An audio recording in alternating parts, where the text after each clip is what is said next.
தூத்துக்குடி மாவட்ட நிர்வாகிகளுடனான சந்திப்பு நிகழ்ச்சியில் 2026 மீண்டும் திமுக ஆட்சி அமைத்திட உறுதியேற்றதாக என முதலமைச்சர் மு.க.ஸ்டாலின் எக்ஸ் தளத்தில் பதிவு.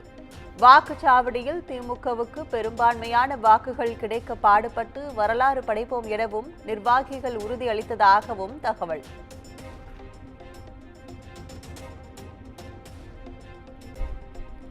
கன்னியாகுமரியில் திருவள்ளுவர் சிலைக்கும் விவேகானந்தர் பாறைக்கும் இடையே அமைக்கப்பட்ட கண்ணாடி பாலம் 37 கோடி ரூபாய் மதிப்பீட்டில் அமைக்கப்பட்ட பாலத்தை இன்று திறந்து வைக்கிறார் முதலமைச்சர் மு.க.ஸ்டாலின்.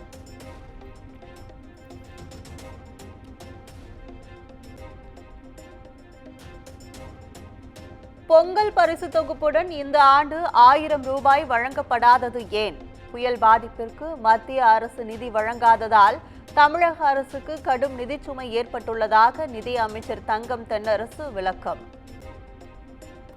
எனவே பொங்கல் தொகுப்பை பொறுத்தமட்டில் நாம் இந்த ஆண்டு அதை வழங்குவதற்கான ஒரு நிதிச்சுமையின் காரணமான ஒரு கடினமான சூழ்நிலை ஏற்பட்டாலும் கூட மாண்புமிகு முதலமைச்சர் அவர்கள் நான் முதலிலேயே குறிப்பிட்டதைப் போல ஏறத்தாழ 280 கோடி ரூபாய் அதுக்காக ஒதுக்கீடு செய்து பொங்கல் தொகுப்பில் இருக்கக்கூடிய பொருட்களுக்காக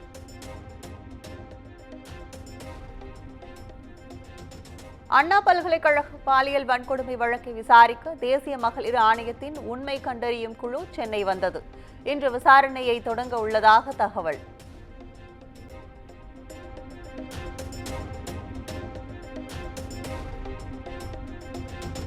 தமிழகம் முழுவதும் பல்கலைக்கழகங்கள், கல்லூரிகளில் மாணவ மாணவிகளின் பாதுகாப்பை உறுதி செய்ய வேண்டும். கல்வி நிறுவனங்களுக்கு சம்பந்தமில்லாத நபர்களை உள்ளே அனுமதிக்க கூடாது எனவும் உயர்கல்வித்துறை செயலாளர் தலைமையில் நடைபெற்ற கூட்டத்தில் அறிவுறுத்தல்.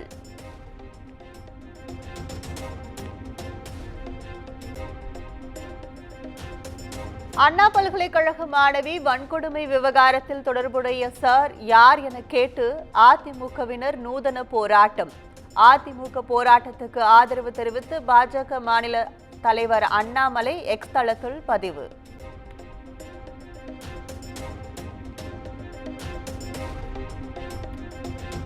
அண்ணா பல்கலைக்கழக மாணவி வன்கொடுமை வழக்கின் எஃப்ஐஆர் வெளியானதற்கு தமாக தலைவர் ஜி.கே. வாசன் கண்டனம்.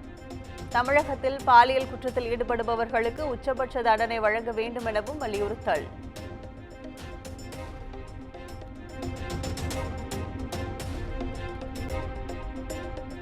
தமிழகம் முழுவதும் 175 அரசு பள்ளிகளில் புதிதாக அதிநவீன ஆய்வகங்கள் அமைக்க திட்டம். 55 கோடி ரூபாய் நிதி ஒதுக்கீடு செய்து பள்ளி கல்வித்துறை அரசாணை வெளியீடு.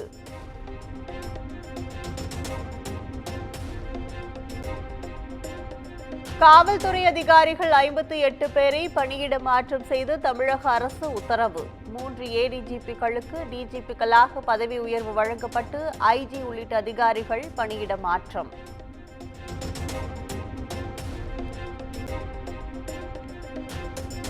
திருச்சி எஸ்பியாக இருந்த வருண்குமாருக்கு திருச்சி சரக டிஐஜியாக பதவி உயர்வு. திண்டுக்கல் சரக டிஐஜியாக பதவி உயர்வு பெற்றார் புதுக்கோட்டை எஸ்பி வந்திதா பாண்டே.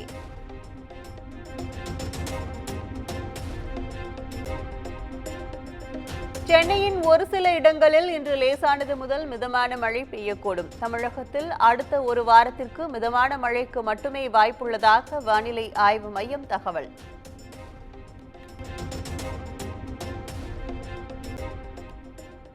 சபரிமலை ஐயப்பன் கோயில் நடை இன்று மாலை 4 மணிக்கு மீண்டும் திறக்கப்படுகிறது. மகர விளக்கு பூஜைக்கான ஏற்பாடுகள் தயார் நிலையில் உள்ளதாக தகவல்.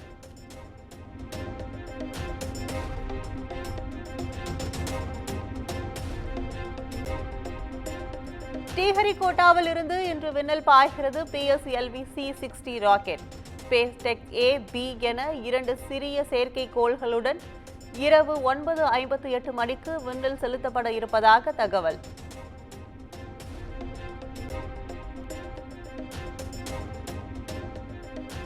திருவள்ளூர் மீனவர்கள் கடலுக்கு மீன்பிடிக்க செல்ல வேண்டாம். ஸ்ரீஹரிகோட்டாவில் இருந்து PSLV C-60 ராக்கெட் ஏவப்பட உள்ள நிலையில் தமிழக மீன்வளத்துறை அறிவுறுத்தல்.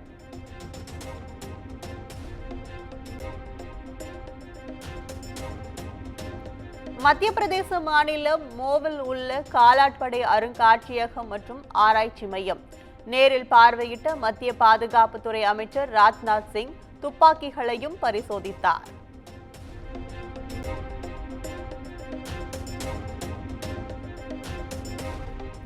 விதிமுறைகள் மீறப்பட்டதாக கூறப்படும் பீகார் அரசு பணியாளர் தேர்வாணையத்தின் முதல்நிலை தேர்வை மீண்டும் நடத்த கோரி போராட்டம்.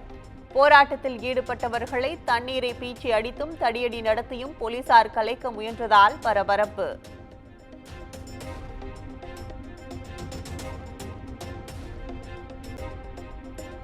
கேரள முன்னாள் ஆளுநர் வழி அனுப்பு விழாவை புறக்கணித்த முதலமைச்சர் பினராயி விஜயன் மற்றும் அமைச்சர்கள்.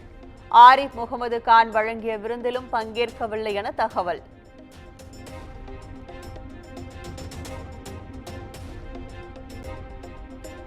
மகாராஷ்டிரா மாநிலத்தில் கெமிக்கல் நிறுவனம் ஒன்றில் பயங்கர தீ விபத்து. 8 தீயணைப்பு வாகனங்கள் விரைந்து வந்து தீயை கட்டுப்படுத்த போராடிய தீயணைப்பு வீரர்கள்.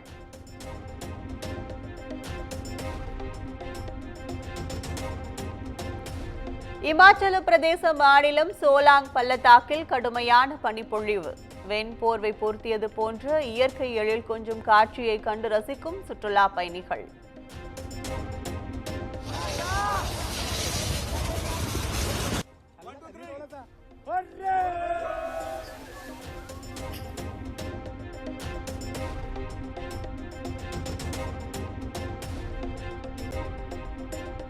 பிரபல மலையாள நடிகர் திலீப் சங்கர் திருவனந்தபுரம் ஹோட்டல் அறையில் சடலமாக மீட்பு. மரணத்திற்கான காரணம் குறித்து போலீசார் தீவிர விசாரணை.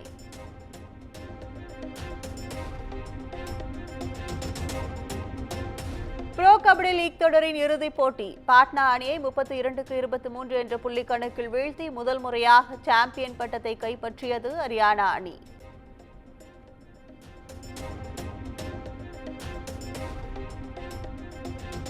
பாலா இயக்கத்தில் அருண் விஜய் நடிப்பில் உருவாகியுள்ள வணங்கான் திரைப்படம். படத்தின் 2வது சிங்கிளாக மௌனம் போலே என்ற பாடல் இன்று வெளியாகிறது.